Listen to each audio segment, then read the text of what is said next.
you being generous with somebody isn't going to be a detriment to you. It's always going to be a benefit to you. And if you don't believe that, then that's actually your bigger problem in life. And that's a whole other discussion about abundance and mindset and whatnot.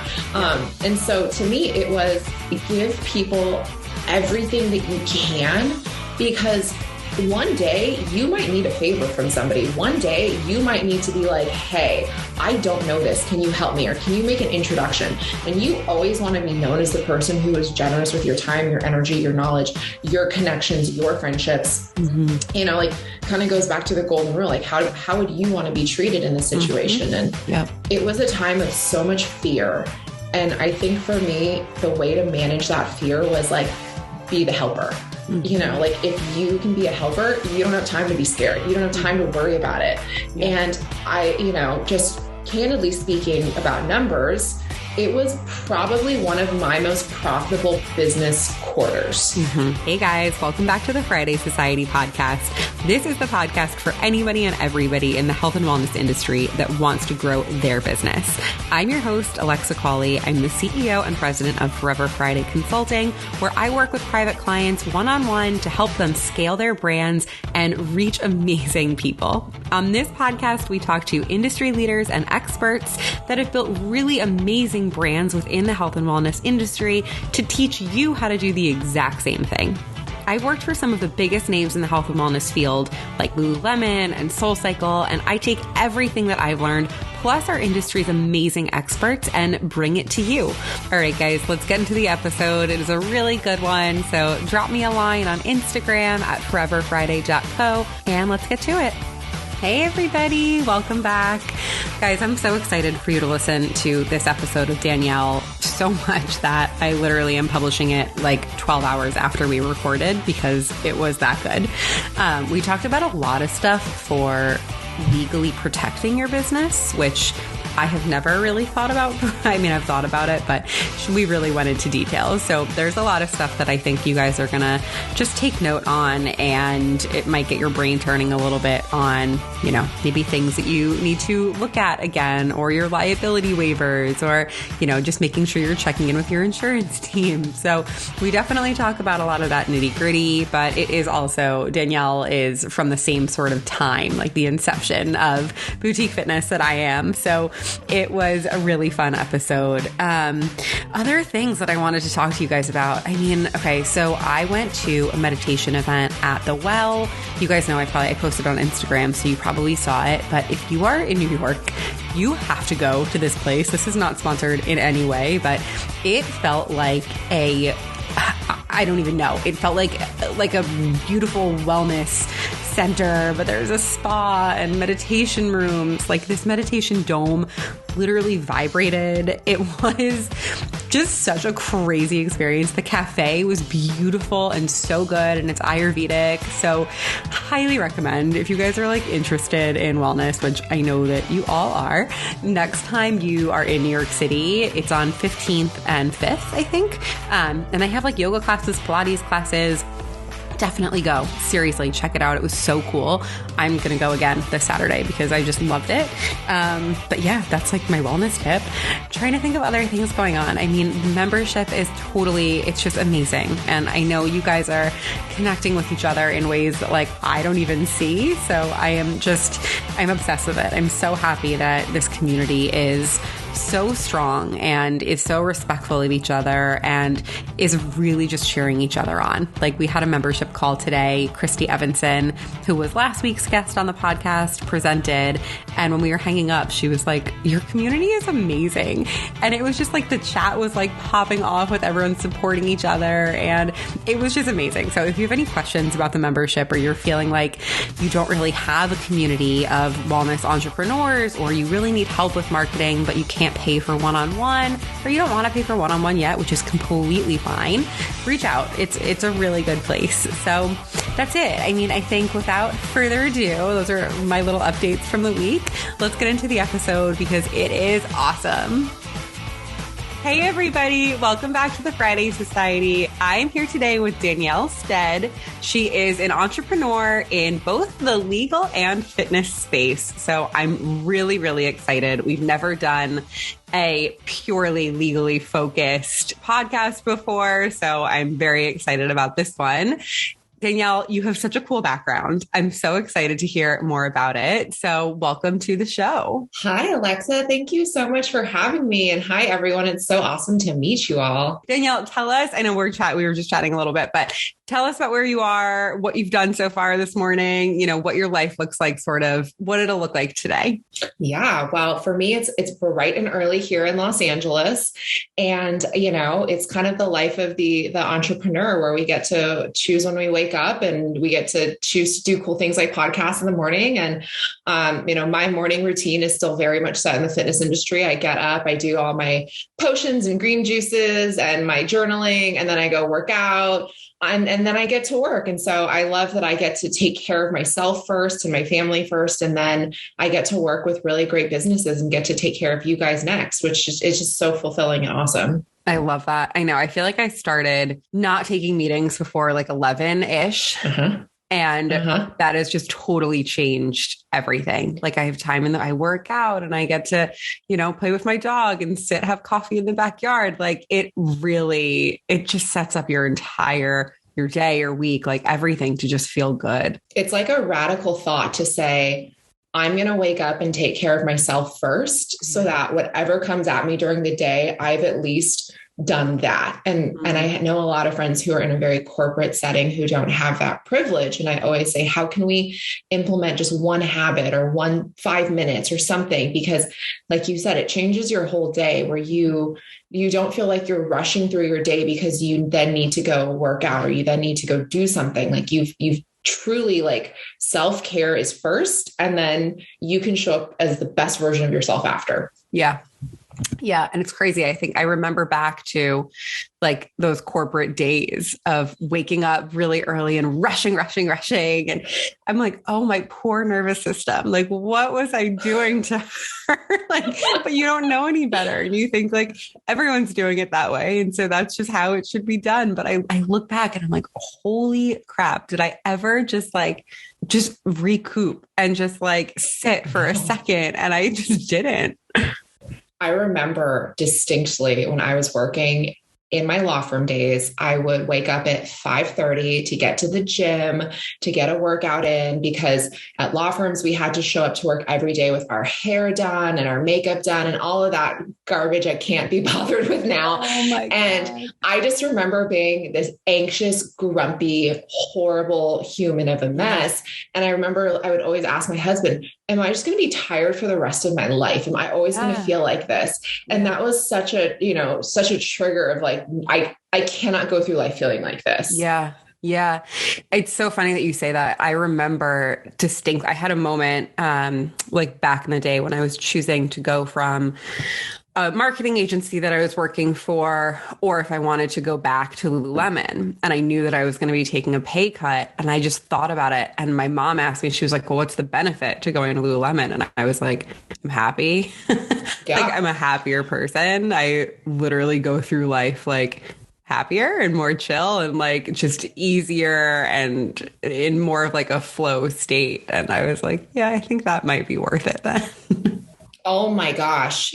Something I always share with anyone is that you hit a certain amount of money that you're making. And this is coming from someone who is in big law. Mm-hmm. It doesn't make you happy. And I can tell you that firsthand, because now you're just buying things to make you temporarily happy, just to get that little boost of adrenaline and a serotonin. And it doesn't do anything for you. Like when I left law, I remember donating like a car full of clothing, of expensive designer suits and shoes that I would never wear again, that I had spent a gazillion dollars on. And I look back on it and it's like, the funniest thing in that is not, you chose to leave this career and you chose happiness. It was, girl, why didn't you save your money? Yeah. Like, why did you spend it all? Because you thought you had to be happy. And then you realize you can make so much less and be so much more fulfilled by just showing up in this world. Yeah. Well, what's that quote? It's like, the reason why you think you want something is because you think you'll be happy once you get it. But if you're not happy on the way to getting it, it's not going to make you happy. And I just think it's so true. So, okay, now talk to me about, if you were at Big Law, like walk me through, the last 15 years of your career. What was the journey? Yeah, absolutely. So everyone who's listening, buckle up. This is a fun one. I like to always say I come from a family of achievers. And I think that when I say that, a lot of people resonate, whether you're the family of immigrants or your family or achievers. Like, there was this sense of, my parents were surgeons. So you had, 3 or 4 career paths. Like, I have 2 doctor parents, my mother is Asian, all the stereotypes were in play here. And so it was really not acceptable for my brother and I to be anything less than the best. I went to, UC Santa Barbara, and I was on a national championship water polo team. I was president of my sorority. I did all the things, right? I did all the things you're supposed to do. And I graduated, and I really wanted to actually go into PR. And I was lucky enough, I secured a job at Harper's Bazaar magazine in 2008, which is a recession, right when the magazine industry was crashing. Whoa. And my parents panicked and were like, you can't stay in the magazine industry. You can't do PR. You need a more stable career, because they were watching magazine after magazine fold, and, everything was just kind of crumbling. And so I took the LSAT thinking, we'll see how I do. And I did well enough to get into one of the top law schools here in Los Angeles, went to law school, hated every second of it. And I love to tell people this. I almost failed out after my first year, which was traumatizing as somebody who's an achiever. It's embarrassing. It's all those things. But it was also the universe being like, this is not for you. Like, let us tell you, this is not for you. And I, being an achiever, ignored all the red flags, kept going, pushed through, worked a full-time job during law school to get experience. I took night classes. Like, I did anything it would take, graduated on time with my class, took the California State Bar, the second hardest in the country next to New York, passed on my first try, got a job at this prestigious international law firm. And so my parents were like, the storm is over. Everything is okay. Like, you're back on path. And, the whole time I also had debilitating anxiety, crippling anxiety, which I think if you have ever experienced that, it is literally your body's feedback of like, girlfriend, this is not, you're not on track. Mm-hmm. Something's wrong. Like, it is literally your body saying like SOS. And I ignored it for the 3 years of law school. I ignored it for 4+ years of practicing law. And it was this constant weight on my chest, this pit in my stomach. I lived in fear. I was incredibly active and what I thought was fit, but I was also so bloated and inflamed, and my acne flared up. And like, it was every response signal that I now know was like, please help yourself. Yeah. And so after about, 4 years in law, working at, one of the high-rise, sexy law firms, you're making so much money, you don't know even what you're doing. Yeah. I was just so miserable. And this guy I'm dating, who's now been my husband for 6 years, says, I love you. I want to spend my life with you. You're so miserable. I don't want to spend my life with you as a miserable version. Go figure it out. Like, wow, and like that in itself is like, it's funny. Like, when I had first started dating my husband, it was very quick. We both kind of just knew. And then he said that to me. And I was just like, there are very few people in life that can selflessly tell you, like, I want to be by your side as you figure out what's going to make you happy, because I want to support you through that. I want to love you through that. And it's like, what a cool thing for him to see, you as your happiest, most authentic self, and just know that that was out of alignment. Right.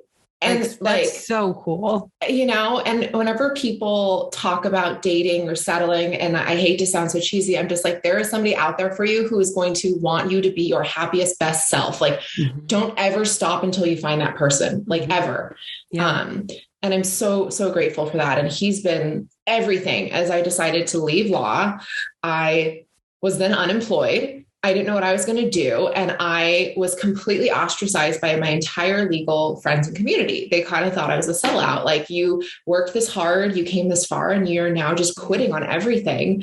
It didn't help that I then got engaged, and everyone said, oh, she got her, her MRS. And so it's really interesting how we look at women in careers and marriage and relationships. And I ended up back at the gym. What else do you do when you're unemployed? I went to Equinox a lot. We have those, everywhere in Los Angeles.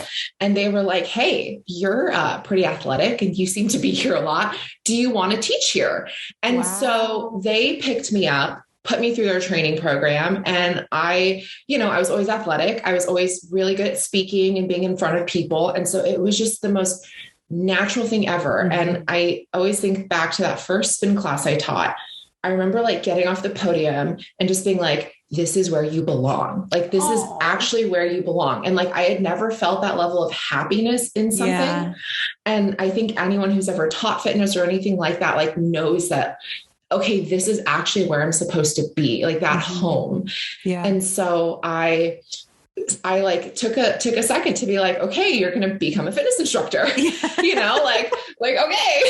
Right. And so major pivot, like plot twist, everybody. Yeah. So I went out into the other studios in Los Angeles because I also was like, again, still this overachiever. Okay, I want all the classes I can get. I want to build a community. I want to diversify. And people were like, I'm sorry, you're an attorney and you're going to teach, but you're not an attorney anymore. And so it was this funny conversation where they're like, but what do you do? Yeah. And this studio owner actually was like, hey, I have some questions about my client agreement because I heard through this Facebook group that I'm in. That's how long ago this was. I heard through this Facebook group that I was in that you're supposed to do these things in your client agreement. And I was just like, okay. And he's like, so if you could help me figure that out, I'll give you a job teaching. And so I took a quick second, did some research, figured it out for him. And I got my next teaching job and I turned that into another job. And then I actually turned that into investing in a couple local studios in Los Angeles because I very quickly saw that fitness wasn't just this like flash in the pan. It's big. And the brands that are going to make it are the ones that have money and that they have backers who actually have business experience. Yeah. And bless our hearts, like fitness instructors could be the best instructor in the world, but they're not the best business person. And that's why brands fail versus succeed. It just, that's what it comes down to. Mm-hmm. And so it became kind of this word on the street. Like there's this girl in LA, this woman in LA, and she knows how to like run a business and she'll do your P&L and she'll, make sure you're legally sound. She'll help you get a loan, but she can really teach an awesome spin class. She can kick your ass in the hit room. And it just snowballed. And so like all of a sudden it's 2016 to now 2019. And I'm opening gyms across all of Southern California. That was such a great time for boutique fitness. Oh my God. Yes, literally 2016 to like 2020 was just like, everyone and their mother was like, I'm going to leave Equinox and I'm going to start this cool thing. And I'm going to leave this company and I'm going to start this cool thing. And it was just like, oh, it's so cool. I refer to it as the golden era. And Ed Milet says we shouldn't look back and like romanticize what it was. But like Ed, it was the golden era of boutique fitness, right? Yes. Like, yep. And it was, totally. It just, I look back on it still and I have to say like, what a joy it was to be part of that time. I know. And I have chills because I'm just thinking about like that, because that was the year that I opened Lululemon Flatiron. It was our first flagship in the city. And it was like, they were calling it, this is so lame, but they were calling it the Fit Dit because it was the fitness district. And it was like Flatiron Manhattan. And it was just, but it was like Rumble wasn't even a thing yet. No. And then all of a sudden this Rumble pops up and it's like this cool boxing gym with all these shirtless people in your ads. And you were just like, what is going on? But it's so cool. And it was the golden age. That's so funny. I love that you say that. I look back on that so fondly. And like I said, I just think like how great it was that we were part of that. I know. And we got to see that and we got to see what community is and what the workout experience is. And yeah. I remember when Rumble, people. I think and what it does. Yeah. Yeah. Oh, yeah. I love it. All right. So you're taking on clients. Then what happens? And then the pandemic hit, and it was really for me something that as somebody who considers themselves decently smart, I still look back and think like, you really were in denial for a long time.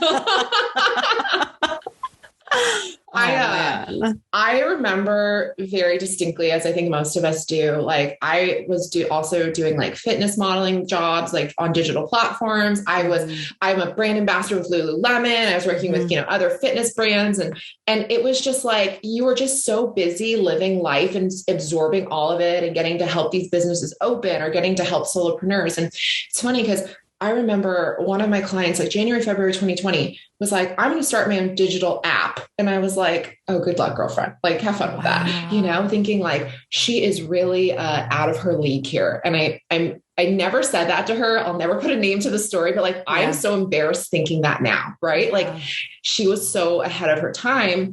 For us, it was March 16th, 2020 in LA.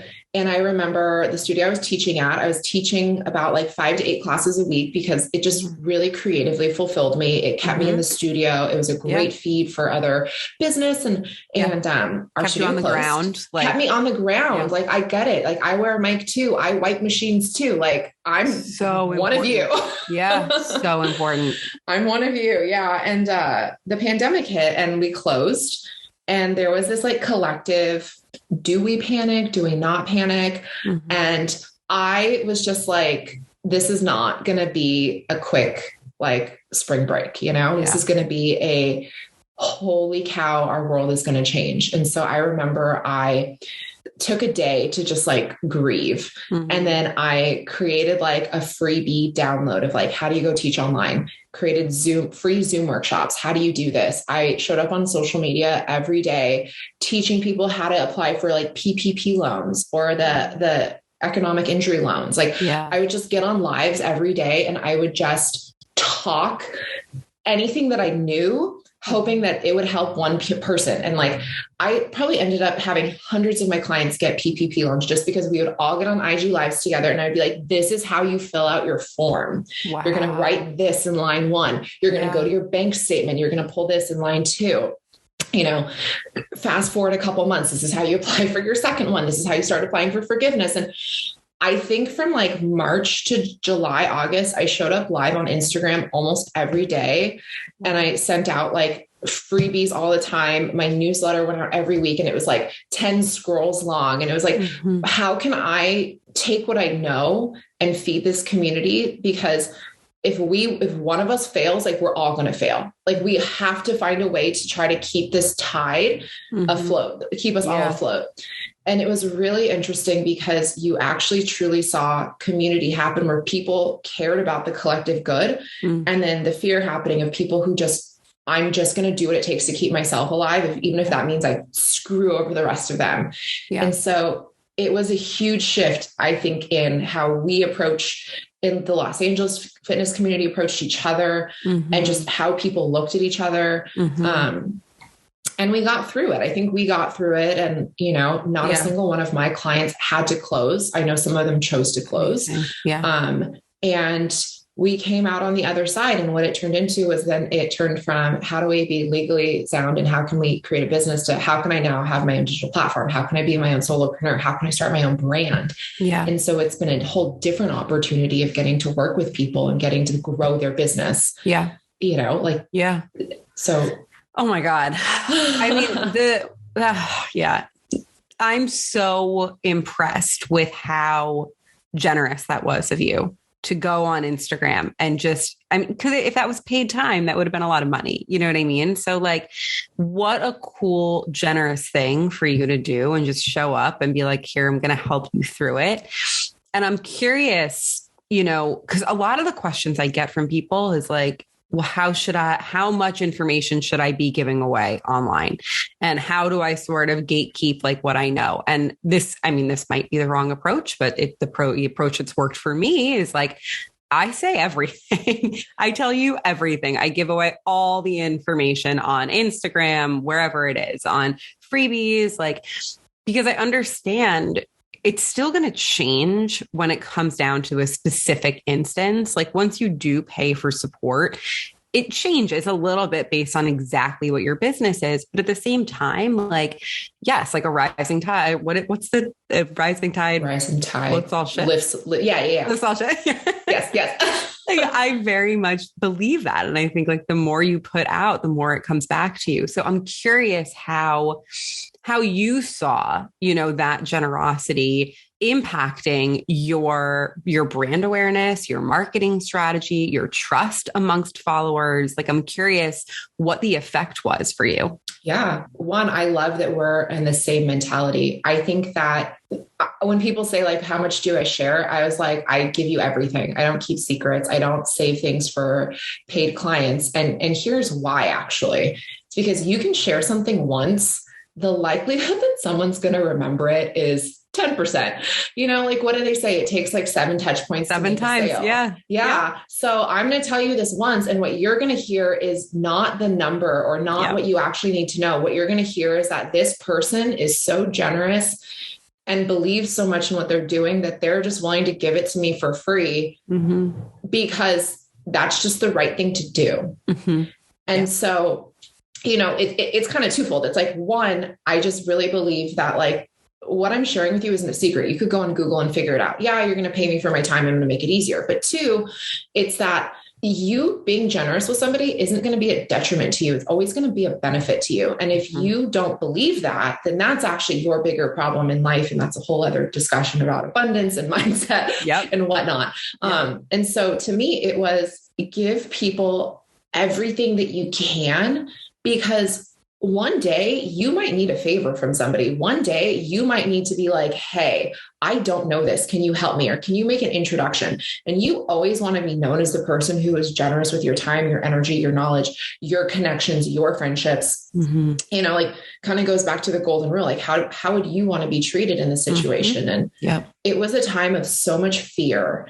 And I think for me, the way to manage that fear was like, be the helper. Like if you can be a helper, you don't have time to be scared. You don't have time to worry about it. And I, just candidly speaking about numbers, it was probably one of my most profitable business quarters from my business revenue. I have, multiple revenue streams, but what people saw was that I actually did the like golden sin. And it's funny, you had my friend Leslie Logan on weeks or months ago. Yes. And I love Leslie to death. And she was always like, don't discount your services. And I said, these people lost all of their money. Everything. I cut a lot of what I did in half. And people said, I know this is a temporary price. Thank you for even doing it. And so that was my mentality. Everyone has a different mentality of what works for their business. I wholly respect that. But for me, it was, if you can show up in generosity in people's like darkest times, people will always remember that. And people will always, they might not buy from you. They might come back to you 3 or 4 years later and be like, I found you during the pandemic, which is still happening to this day. And so if you're playing the long game of life, which I think we all should be, just, show up how you want someone to show up for you. Yeah. 100%. And I love that. Like, they might buy from you immediately. They might buy from you in 3 years and they might never, but they still might be the person that sings your praises and is your supporter. And like, it's the same thing as a few $100s or whatever it is, right? Like it's even more important to have that sort of support and that camaraderie. So I love that. I think that's so important. And just going back to the pricing thing, it's just like everyone has, their stance on discounts and pricing strategy, and like, then a pandemic happens. Like, it's like, you could say, I feel this way about student pricing and I feel this way about blanket discounts and whatever it is. But like, you can't account for an actual pandemic factoring into your pricing strategy. So it's just like, it is what it is. And like our communities are so small. And that's what I tell people, like life is so small. On any given week, I'll be having dinner and I'll tell my husband, I'll be like, do you know who knows so-and-so? And then they brought up this and this. And like, it's just, like life is, the world is too small. Like there's 7 billion of us and it's still not big enough. And so your reputation and how you treat people remember that more than anything. They don't remember what you said. They remember how you made them feel. They're going to tell their friends about this person, or they're going to tell their friends about this terrible thing about this person. And so, and the internet's a funny place because people can also share what you're doing with their friends, and they can share you and be like, this is so cringe, or they can share you and just be like, this is cool. And you never know what's happening behind the scenes. So it's like, I always say, like, show up in a way that if like your grandma was watching you, she would be proud of you. I love that. I love that so much. Okay. So what I want to get into now, because I know there's a lot of small business owners, boutique fitness studios, a lot of people who listen to this that are just like, okay, what do I do? Why I'm confused. So how do you work with businesses to make sure they're legally sound? Like, for, you know what, let's backtrack. What does legally sound mean for, let's say, a boutique fitness studio? Like, what does that even look like? Yeah, absolutely. So a boutique fitness studio, to be legally sound, you want to make sure that you're actually good on the business side of it. As in, do you have an entity like an LLC, an S Corp, or are you going to operate as a DBA, just like a sole proprietor? The next is like actually getting the legal liability side of it down. Do you have a liability waiver? Do you have insurance? Do you have coverage? Are people operating under the scope of their licenses and training?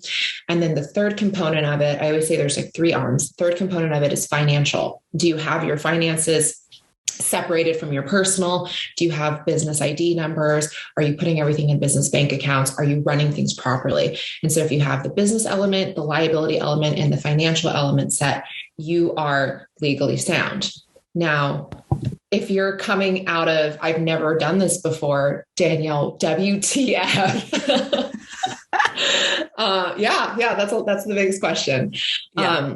So what I like to do is I like to be very high touch. I've never been good at the like low quality mass producing thing. And so I like to do an initial meeting with clients. And I say, here's the deal. I'm an attorney. This is not going to be $100. It's going to be between $350 and $400 for an hour. I'm going to tell you everything you need to know to protect your business. Is that worth $400? And most people are like, oh yeah, I guess I could spend that, Okay.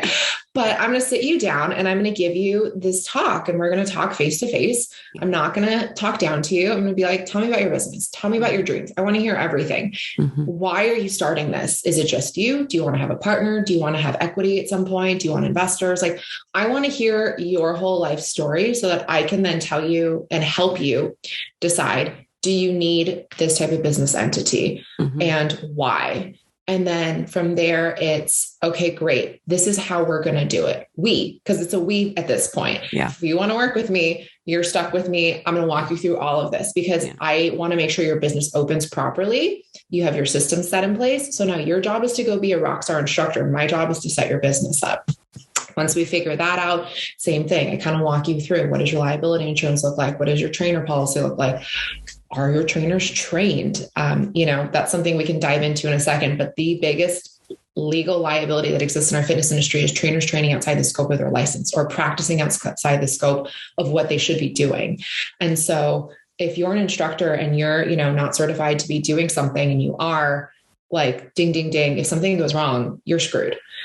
So, really, I love your face right now. You're just like, what? Yeah, because I knew that, like, peripherally, right? I knew that, like, okay, you're not really supposed to be, if you have one certification, you're not supposed to talk about nutrition, or like, I know there's like some basic things, but like, I'm marketing. I'm like, I don't even really know. So what's the most common example of that you see? Absolutely. I love this. And I love sharing this. So thank you for giving me the softball pitch to knock this out. Okay. So guys, when we open any sort of fitness thing, most of us know we have professional liability insurance, right? That professional liability insurance is going to cover us to be working with people. Now, what they're always going to ask you is, what do you do? Are you a personal trainer? Are you group fitness? They're also going to ask you to submit your certifications that show you should be doing it.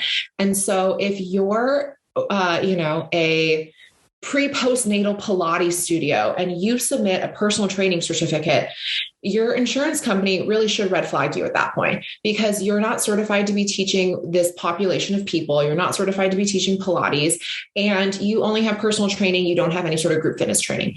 And so you can already see right there how that's not matching up, right? You basically want what you're doing to match up to what certifications and educations you have. Now, the second layer of this that your insurance company is going to say, and I know most do at this point, is they say, submit a copy of your liability waiver, which quick overview, the liability waiver is what we all sign when we go into a fitness studio. None of us pay attention to it. We sign away our life. And what it basically says is, if I get injured, I won't hold Danielle liable. None of us really know. Sometimes I sign these and people are like, "You're going to read it?" And I'm like, "Is it worth it?" No, it's not. So liability waiver, guys, you're basically agreeing that you're going into a physical activity, and that physical activity has inherent risks. You could twist your ankle, you could fall on your head, you could bang somebody with a barbell, like all of those things. And that you're agreeing that even though those risks exist, that you're still going to participate. And if anything bad happens to you, anything harm happens to you, that you're not going to hold the studio liable. Pretty straightforward. Most of us, can agree to those terms because we really want to get on our bikes and start class. And so your insurance company, to go back to that, is going to say, okay, submit a copy of your liability waiver. And they are going to glance at it. And if what your liability waiver talks about doesn't match up with also what you're doing, that's another huge red flag. So what happens is a lot of people are starting their businesses and they just quickly find some waiver that their friend had or that Google said was okay. They're going to submit it. They're going to submit their personal training certificate or their group fitness or whatever it is. And then they're going to go and open their gym. And they're going to start being like, "Oh, well, people really didn't want personal training. They really want group, and they really want group CrossFit." And now you're operating completely against what your certifications, educations, and licenses are. You're operating against your liability waiver. So now when an accident happens, your liability insurance company is going to say, "Girlfriend, we didn't say you could do this. You told us you weren't doing this. Somebody is injured. Now you are entirely responsible for all of this." Oh my God. Oh my God. So it happens a lot. It happens all the time. Yeah. So what's the best way that a business can protect themselves from that happening? Absolutely. So the very first thing I always say is, one, this is a huge key takeaway. If you guys take one thing from this podcast, your insurance company will protect you up to the extent that your liability waiver protects you. So this is why it is so important to get a custom written from an attorney liability waiver. And people think that these are just these stupid things because we just sign off and hop on a bike. It's not true. If your waiver doesn't say that it's going to include machines, for example, I used to teach Megaformer Pilates. If your waiver doesn't include that you're going to be on a machine and the machine pinches you or hurts you, studio is liable. And so we have to make sure that all of these little nuances are actually covered. The average person isn't going to know this or isn't even going to know how to write this. And so that's when an attorney steps in and it says "Oh, I've done literally thousands of these." Yeah. You add a fun layer in of online training. How many people are doing online training now? Both individual people, studio owners. Online training has a whole different layer of liability. If you downloaded some waiver off of Google that was meant for your local parks and rec center that doesn't even know what the internet is, not going to cover you. Yeah. You have an incident, again, you're liable. And so the biggest thing we can do is we can invest in this one document. We give it to our insurance company. Now our insurance company is kind of on notice of what they're supposed to be covering. And so what we saw in the pandemic and forward is that when the pandemic hit and everyone went on Zoom, my first thing was, if I've ever written a liability waiver for you, reach out to me and let me update it. And I did a lot of free work. And it was to include all of this online coverage because if somebody who hasn't worked out at home slips and falls, breaks their ankle, you're now protected. And so the insurance companies had to also shift how they're protecting their clients to give them that, because they now recognize we're all online. We're all changing how we work out too. I feel like, how did I never even think of that? But I'm just, It's not your job. It's my job. I can't even imagine. God, now I'm so curious. I want to read the bigger companies' liabilities for this. Yeah. I want to read the Peloton one. I want to read, Absolutely. I'm so curious about it. And that's why brands like Peloton have literally an army of attorneys, because they need to, take into account the digital aspect of it, the machine aspect of it. I mean, God, I remember the treadmill incident happened and that was a whole other thing. And so, these big brands know, because to kind of go back to one of my original comments, they were founded by business people who always had attorneys on their side, who have PEs and VCs who are watching out to make sure that they get their return. And so who's watching out for the little guys? Who's watching out for the solopreneurs? someone needs to be. And that's why it's so important that they use these resources. Mm-hmm. What you just said is exactly why I started my company. And I love that. I just love that. We're like so aligned. Just, it was the same thing. Like I was at SoulCycle and I was in a meeting and I was like, there's $1 million of a marketing salary sitting around this table right now. Like, and then there's my favorite yoga studio down the corner that has to pay for bringing their towels home and is paying the local laundromat and like needs to sit there for 2 hours. Like I was just like, these two things don't add up. And there's an issue here. Like people need access to the corporate experts of like what was back in the day or, you know, what was available to these larger companies, but they can't necessarily pay for it. So like, how do I turn this into a business? And that's what it did. Yeah. And you know, I think that's so beautiful. And every studio that opened started from somebody with a passion and a dream. And it is my like firm belief that they are entitled to the same resources that these big businesses are. They just need to know where to find them. Yeah. You know, one of the things I tell my clients is that if you're an LLC, you know, every state has like different like tax rules and nuances. You are entitled to the same tax write-offs as some of the Fortune 500s. Yeah. And people go, what? And I'm like, it's the same corporate structure, which means you get the same tax structure, which means you just have to know how to play the game. Yeah. And nobody taught them how to play the game. And it was almost like if you're just a really good instructor, you know, because there are models where there are just really good instructors who made really good fitness studios who have blown up. And we all know who those are. But like they had help along the way that maybe they're not telling you about. So you need that help along the way too. And that's okay. It's okay to ask for help. It's okay to be proud that you got help. Yep. Yeah, I completely agree with that. So how are people working with you now? And how are you working with people? If anybody listening really wants to reach out to you, you know, what are the services that you offer? Yeah, great question. Thanks for asking. So my favorite thing to do is business startups. Like we talked about, doing these initial consultations are an hour to 2 hours of your day or time. And it's literally setting you up start to finish. And it's also teaching you really basics of how do you do really basic business finance. And it's not hard, guys. I could actually teach it to you in 5 minutes. It's that simple. You just need to hear it and you need an Excel sheet and you need to understand what you're doing. And so for me, I love that opportunity of working with new business owners because they, like I said, they have this dream and this passion and now you're giving them the tools they need to succeed. Like they're good to go. They're about to go be the next big fill in the blank here. And so that's one of my favorite ways. And then the other way is legal and operational agreements.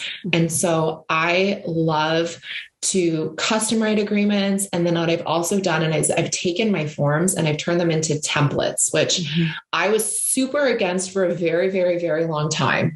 But I was able to figure out a way to do it that still made sense for fitness people, that still gave them the ability to customize them, to download them at a more affordable price point. Because even though we talk about the value of investing in our business, we still can say that not everyone has that amount of money to spend. So let's make it a little bit more affordable and let's make it a little more done for you DIY and then give you that opportunity that like, you know, that 90% of this, you're good to go. You got to get yourself the other 10. And so legal agreements, you can customize them with me. You can download instant ones also. That way there's in your inbox and they're ready to go. But those are the two ways that I love to work with clients. And then I have a small group of clients that I love working with. And it's about business mindset. And it's about, you know, how do you show up as a boss? How do you show up as an owner?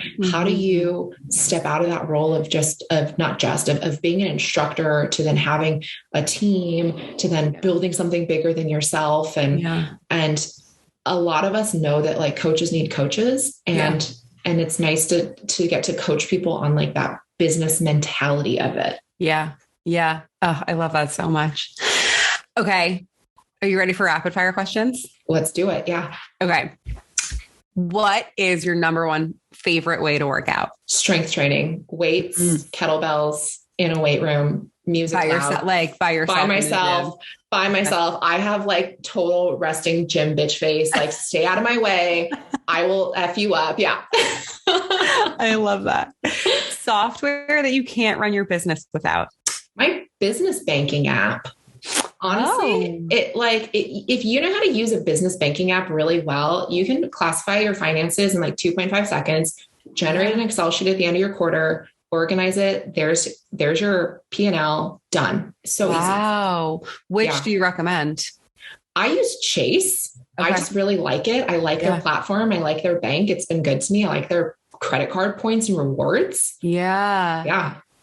I need to book some time with you. I got you, girl. I got you. Anytime. I really need to. Best business advice you ever got? I'm going to paraphrase this, but like, it's never a failure. It's a lesson. Like you have the opportunity to start over and to fail as many times as you want in life. And it's how you look at it, whether it's this defeated me or got me down, or this was a great learning experience and I'm going to take it and I'm going to move it forward with me as I keep going. Yeah. I love that. All right. If you could live anywhere in the world that is not Los Angeles, where would it be? Oh man. So I'm a Los Angeles native, born and raised. Okay. I love this town so much. If I wasn't here, my husband and I have always dreamed about owning a house in Florence, Italy. Ooh. And being able to go to Tuscany and it's like warm and you can eat pasta all day long. Oh, I love that. The remote work life. Yeah. I'm going to say that. Yeah. I have heard, I don't know if this is true. You would know it's true, that if you have a second home and you host at least one retreat a year, that like your mortgage is a write-off or something. Like there's a way. Absolutely. I mean, absolutely. I would go on a retreat in Tuscany. So you want to buy a house together? Let's do it. Oh my God. Could you imagine if we just had like a retreat house for like marketing and legal and like everyone gets to down for that. Come to Tuscany once a year. Eat pasta. We'll talk about legal for about 10 minutes, marketing for about a half an hour. Then we're going to go eat pasta. Yeah. Oh my God. Guys, if you're listening and you're into this, send us both a DM and send us a message. We'll make it happen. Okay. Dream job besides what you're doing right now. Dream job besides what I'm doing right now. Wow. I've always loved teaching. I would just be an educator of some sort. And I don't know what that looks like, but I love that. I love teaching. Yeah. Yeah. I love that. Okay. And then finally, one lesson that you took from the last 2 years that you want to keep with you. The self-care thing we talked about at the very beginning, you have to be able to put on I don't want to say mask first. Gosh, you have to put on you have to be able to take care of yourself first to show up for other people. And that was, the biggest lesson that I learned was that if you want to show up and help people, you got to help yourself. And if you don't help yourself, like your body will tell you, and you got to be able to listen to that feedback. Mm-hmm. Yeah, 100%. All right. I'm going to link everything in the show notes for everybody listening. I know you guys are going to want to follow up with her, but where should they follow you? On Instagram, TikTok? What do you prefer? I'm an old millennial, so I'm going to say Instagram. Still can't figure out TikTok to save my life. At Instagram, at Danielle.stead. And from there, you can get to my website. I love DMs. I love chatting. I love voice memos. So please come say hi. I'd love to get to meet all of you. Yay. Amazing. Danielle, thank you so much. This was such a blast. And I just can't wait for our house in Tuscany. Done. Oh man, summer's going to be so much better now. All right, guys, you made it to the end of the episode. Thank you so much for being here. It means the world to me. If you haven't left a review yet, I would be so, so grateful. I read every single one and they help me, they help the podcast, they help my visibility. So definitely encourage you to do that. And if the content of the episode was relevant to you, if it helped you with your business, I would love it if you shared it to your stories or if you sent it to a friend. That is it. I will see you next week. And again, thank you so much for being here.